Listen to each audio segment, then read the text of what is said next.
ஆண்டவரும் இரட்சகரும் ஆகிய இயேசு கிறிஸ்துவின் நாமத்தில் உங்களை ஆசீர்வதிக்கிறோம், வாழ்த்துகிறேன். இந்த நாளிலும் கூட கர்த்தருக்கு ஸ்தோத்திரம். இந்த ஸ்தோத்திரம் இந்த 4ஆம் பகுதியான இந்த பச்சையான ஒலிவ மரம் என்கிற அந்த தொடர்பிலே இந்த 4ஆம் பகுதிக்குள்ளாக நாம் கடந்து வந்திருக்கிறோம். கர்த்தருக்கு ஸ்தோத்திரம். இதுவரையும் நீங்கள் பார்த்த ஒரு வீடியோவும் உங்களுக்கு ஆசீர்வாதமாக இருந்திருக்கும். கர்த்தருக்கு ஸ்தோத்திரம் என்று நான் நம்புகிறேன். கர்த்தருக்குள் விசுவாசிக்கிறேன். கர்த்தருக்கு ஸ்தோத்திரம். இனியும் நீங்கள் மேலும் மேலும் ஆசீர்வாதங்களை பெற்றுக்கொள்ள வேண்டும் என்பதே இந்த வீடியோனுடைய முழு நோக்கமாகும். இதை பார்த்து கேட்டு அதன்படி உங்களை கர்த்தருக்குள்ள அர்ப்பணிங்க. கர்த்தர் உங்களை ஆசீர்வதிப்பாராக. பச்சையான ஒலிவ மரத்தை போல உங்களை தேவன் தலைக்கு செய்வாராக. இந்த நாளில் கூட தியானத்திற்காக நாம் எடுத்துக்கொண்ட வேத பாகம், இந்த 4ஆம் பகுதிக்காக எடுத்துக்கொண்ட வேத பாகம் மத்தேயு எழுதின சுவிசேஷம் 28வது அதிகாரம் 16-17 வசனம். 11 சீசர்களும் கலிலேயாவிலே இயேசு தங்களுக்கு குறித்திருந்த மலைக்கு போனார்கள். அங்கே அவர்கள் அவரை கண்டு பணிந்து கொண்டார்கள். சிலரோ சந்தேகப்பட்டார்கள்.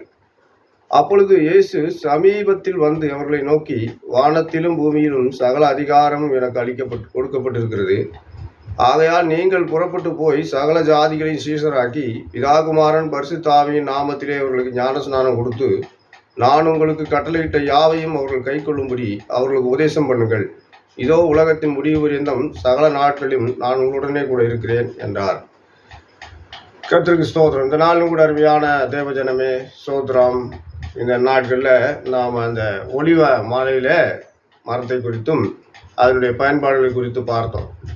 கர்த்தருக்கு ஸ்தோத்திரம். தேவன் இந்த ஆண்டவராகிய இயேசு கிறிஸ்து இந்த நாட்களில் பாருங்கன்னா, அவர் அந்த ஒலிவ மலையில அவர் தன்னுடைய அந்த 11 சீசர்களுக்கும் அவர் மரித்து உயிர் தெழுந்த பிற்பாடு 40 நாட்கள் அவர்களுக்கு தரிசனம் கொடுக்கிறார்.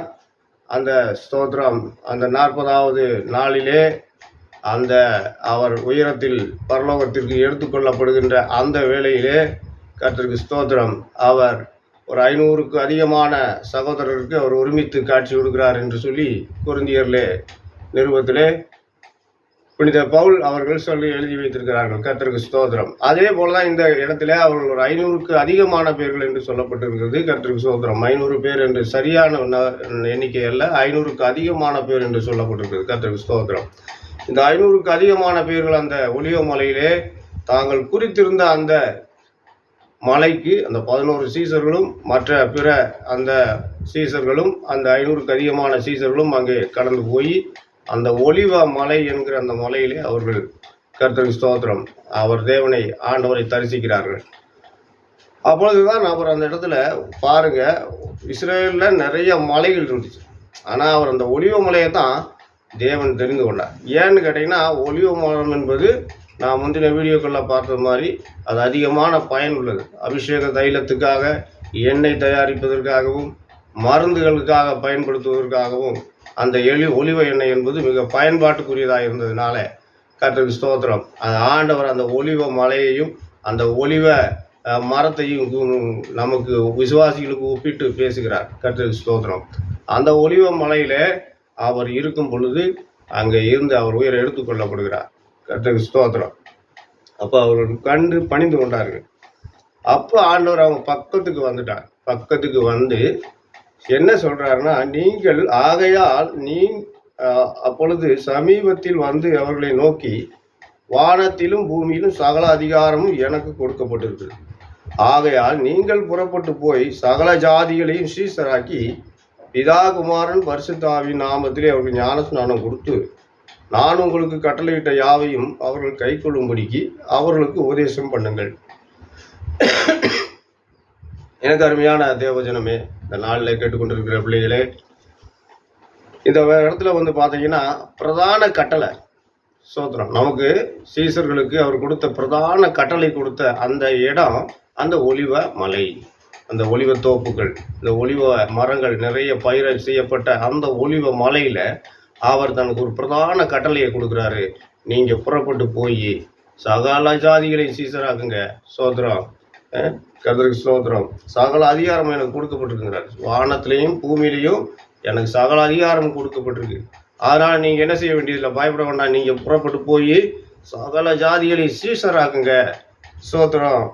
நான் உங்களுக்கு கட்டளையிட்டையெல்லாம் அவங்க கை கொள்ளும்படி அவங்களுக்கு கற்றுக் கொடுங்க அப்படிங்கிறார். கர்த்தருக்கு ஸ்தோத்திரம். நான் அவங்களுக்கு என்ன சொல்லி கொடுத்தனோ அதை நீங்கள் அவங்க கை கொள்ளும்படி அவங்க பின்பற்றும்படி அவர்களுக்கு சொல்லிக் கொடுங்க அப்படின்னு சொல்லி ஆண்டவர் அந்த பிரதான கட்டளை வெளிப்பட்ட ஒரு இடமும் பிரதான கட்டளை கொடுத்த இடமும் இந்த ஒலிவமலை என்பதை நாம் நினைவில் வைத்துக் கொள்வோம். கர்த்தருக்கு ஸ்தோத்திரம். அதே போல நமக்கு இன்னி ஒரு வார்த்தையை கூட வாசிப்போம். கர்த்தருக்கு ஸ்தோத்திரம். அப்போஸ்தலர் நடவடிக்கைகள் 1வது அதிகாரத்துல 10வது வசனம் 9-10. இவைகளை அவர் சொன்ன பின்பு அவர்கள் பார்த்து கொண்டிருக்கையில் உயர எடுத்துக்கொள்ளப்பட்டார். அவர்கள் கண்களுக்கு மறைவாக ஒரு மேகம் அவரை எடுத்துக்கொண்டது. அவர் போகிற போது அவர்கள் வானத்தை அண்ணாந்து பார்த்து கொண்டிருக்கையில் இதோ வெண்மையான வஸ்திரம் தரித்தவர்கள் 2 பேர் அவர்கள் அருகே நின்று, கலிலேயராகிய மனுஷரே, நீங்கள் ஏன் வானத்தை அண்ணாந்து பார்த்து நிற்கிறீர்கள்? உங்களிடத்தின்று வானத்துக்கு எடுத்துக்கொள்ளப்பட்ட இந்த இயேசுவானவர் எப்படி உங்கள் கண்களுக்கு முன்பாக வானத்துக்கு எழுந்தருளி போனாரோ அப்படியே மறுபடியும் வருவார். அப்பொழுது அவர்கள் எருசலேமுக்கு சமீபமாய் ஒரு ஓய்வு நாள் பிரயாண தூரத்தில் இருக்கிற ஒலிவமலை எனப்பட்ட மலையிலிருந்து எருசலேமுக்கு திரும்பி போனார்கள். இங்க நாம கவனிக்கணும். கர்த்தருக்கு ஸ்தோத்திரம். அப்ப ஆண்டவர் அந்த மத்தியில இதே சம்பவத்தை தான் அங்கே எடுத்து ஆளப்பட்டிருக்கிறது. கர்த்தருக்கு ஸ்தோத்திரம். அங்க நடந்த அந்த சம்பவத்தை தான் இங்கே லூக்காவும் அப்போஸ்தலர் நடவடிக்கையில் எழுதி வைக்கிறார். கர்த்தருக்கு ஸ்தோத்திரம். ஆருங்க, அந்த மலையில் அவங்க நிற்கும் போது அவங்க வானத்தை அண்ணாந்து பார்த்துக்கிட்டு நிற்கிறாங்க. அப்போ தூதர்கள் என்ன சொல்ல, நீங்கள் ஏன் வானத்தை பார்த்துக்கிட்டு இருக்கீங்க? எப்படி எந்த இடத்துல இருந்து எப்படி போனாரோ அப்படியே அதே இடத்துக்கு மறுபடியும் அவர் வருவார் அப்படிங்கிறத நமக்கு வலியுறுத்தக்கூடிய ஒரு மலையாக இருக்குது. ஆண்டவராகிய இயேசு கிறிஸ்து எடுத்து உயிரோடு கூட இருந்தபோது பரமேறி சென்ற மலையும் ஒலிவமலைதான்.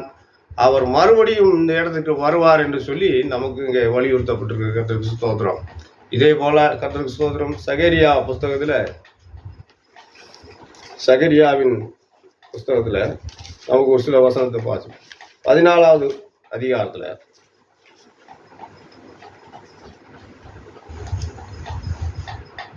அந்நாளில் அவருடைய பாதங்கள் கிழக்கே எருசலேமுக்கு எதிராக இருக்கிற ஒலிவமலையின் மேல் நிற்கும். அப்பொழுது மகா பெரிய பள்ளத்தாக்கு உண்டாகும்படி ஒலிவமலை தன் நடு மையத்திலே கிழக்கு மேற்காய் எதிராக பிளந்து போகும். அதனாலே ஒரு பாதி வடபக்கத்திலும் ஒரு பாதி தென்பக்கத்திலும் சாயும். தேவனுடைய பிள்ளைகளே, இந்த நாட்களில் பார்த்தீங்கன்னா இந்த சகரியா என்று சொல்லக்கூடிய இந்த தீர்க்கதரிசி இயேசு கிறிஸ்துவுக்கு முன்னாடி சில நூற்றாண்டுக்கு முன்னாடி வாழ்ந்தவர். சோத்திரம்.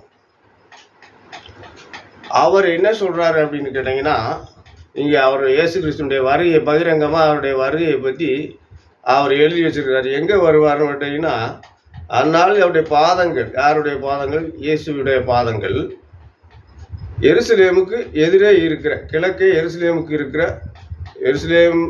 எதிரே இருக்கிற ஒலிவமலையின் மேல் நிற்கும்.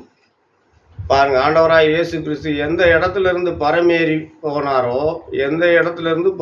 போனாரோ அதே இடத்துக்கு மறுபடியும் அவருடைய வருகை இருக்கும் அப்படிங்கிறது தெளிவாக சொல்லப்பட்டிருக்கு. கர்த்தருக்கு ஸ்தோத்திரம். அவர் இந்த உலகத்துக்கு வரும்போது அவர் பகிரங்கமாக இந்த பூமியை கர்த்தருக்கு ஸ்தோத்திரம் ஆளுகை செய்ய வரும்பொழுது அவர் வரக்கூடிய ஒரே ஒரு மலை மறுபடியும் வருகையின் மலையாக அந்த ஒலிவ மலையை கர்த்தர் குறித்திருந்தார். உலக தோட்டத்துக்கு முன்னரே அவர் இதெல்லாம் தீர்மானம் பண்ணி வைத்திருந்தார். கர்த்தருக்கு ஸ்தோத்திரம். திட்டம் பண்ணி வைத்திருந்தார். எனக்கு அருமையானவர்களே, உங்களுக்கும் எனக்கும் அதே பேரைத்தான் கொடுத்துருக்கு. ஆண்டவர் பிரதான கட்டளை கொடுத்த இடம் அந்த ஒலிவமலை தான். 2வது வரப்போகிறதும் அந்த ஒலிவமலையில் தான் அவருடைய பாதங்கள் நிற்கும்னு சொல்லும். அந்த மலை 2ஆக பிளந்து போகும் என்று சொல்லப்பட்டிருக்கிறது. ஸ்தோத்திரம். அது விஞ்ஞானிகள் இன்றும் கூட அதை உறுதி செய்துள்ளார்கள். கர்த்தருக்கு ஸ்தோத்திரம். அந்த வெடிப்பு உள்ளதாக, அந்த ஒலிவமலை நடு மையத்திலே ஒரு பிளர்ப்பு உள்ளதாக அவர்கள் விஞ்ஞானிகளே சொல்லுகிறார்கள். கர்த்தருக்கு ஸ்தோத்திரம். இந்த 2 பகுதிகளை நாம் சிந்தித்தால் போதும். கர்த்தருக்கு ஸ்தோத்திரம். வருகையின் மலை, கர்த்தருக்கு ஸ்தோத்திரம். பிரதான கட்டளை கொடுத்த மலை. ஸ்தோத்திரம். எனக்கு அருமையான தேவனுடைய பிள்ளைகளே, இதுதான் ஆண்டவர் இந்த ஒலிவ மலையை தெரிந்து கொண்டதின் நோக்கம். உங்களையும் என்னையும் பச்சையான இந்த ஒலிவ மரத்தை போல கர்த்தர் நம்மை ஸ்தோத்திரம் ஒரு நல்ல அழகான ஒரு ஒலிவ மரம் என்கிற பேரை நமக்கு வச்சிருக்காரு. கர்த்தருக்கு ஸ்தோத்திரம். கனி கொடுக்கக்கூடிய ஒரு நல்ல ஒலிவ மரம் என்கிற பேர் நமக்கு இடப்பட்டிருக்குது. கர்த்தருக்கு ஸ்தோத்திரம். ஆகையால எனக்கு அருமையான ஆண்டவருடைய பிள்ளைகளே, சோதரனை கேட்டுக்கொண்டிருக்கிற சகோதரா, சோதரம், நீங்கள் இந்த ஒலிவ மரத்தை போல, கனி கொடுக்கிற ஒலிவ மரத்தை போல நல்ல எண்ணெயை உலகத்திற்கு, நல்ல பரிசுத்த ஆவியானுடைய கனிகளை இந்த உலகத்திற்கு நீங்கள் தான் கொடுக்கணும். கர்த்தருக்கு ஸ்தோத்திரம். நீங்களும் நானும் கனி கொடுக்கிற பிள்ளைகளாக இருக்கணும். இந்த உலகத்துக்கு நாம் கனி கொடுக்கிற மக்களாக வாழ வேண்டும் என்று ஆண்டவர் விரும்புகிறார். கனி கொடாத மரம் எதுவோ அது வெட்டுண்டு அக்னியிலே போடப்படும் என்று சொல்லி தேவனுடைய வார்த்தை சொல்கிறது. கர்த்தருக்கு ஸ்தோத்திரம். என்னையும் தேவன் கனி கொடுக்கவே இந்த உலகத்தில் இந்த ஒலிவ மலையை தெரிந்தெடுத்தது போல நம்மையும் தெரிந்தெடுத்திருக்கிறார் உலக தோற்றத்திற்கு முன்னரே. கர்த்தருக்கு ஸ்தோத்திரம். மீண்டும் அடுத்த ஒரு வீடியோவில் உங்களை சந்திப்பதில் கர்த்தருக்கு ஸ்தோத்திரம். சந்திக்கும் வரை ஆண்டவராகிய இயேசு கிறிஸ்துவின் நாமத்தில் உங்களுடைய விடை பெற்றுக் கொள்கிறேன். இந்த வார்த்தைகளை நல்லா ஸ்தோத்திரம், இந்த வீடியோ பாருங்கள். ஸ்தோத்திரம். பிடிச்சிருந்தால் லைக் பண்ணுங்கள், ஷேர் பண்ணுங்கள். ஸ்தோத்திரம். எனக்காக ஜெபிங்க. கர்த்தருக்கு ஸ்தோத்திரம். இந்த ஊழியங்களுடைய வளர்ச்சிக்காக ஜெபிங்க. கர்த்தர் உங்களை ஆசீர்வதிப்பாராக. கர்த்தருடைய நாமத்தில் உங்களை மறுபடியும் மீண்டும் ஆசீர்வதிக்கிறேன். ஆமென்.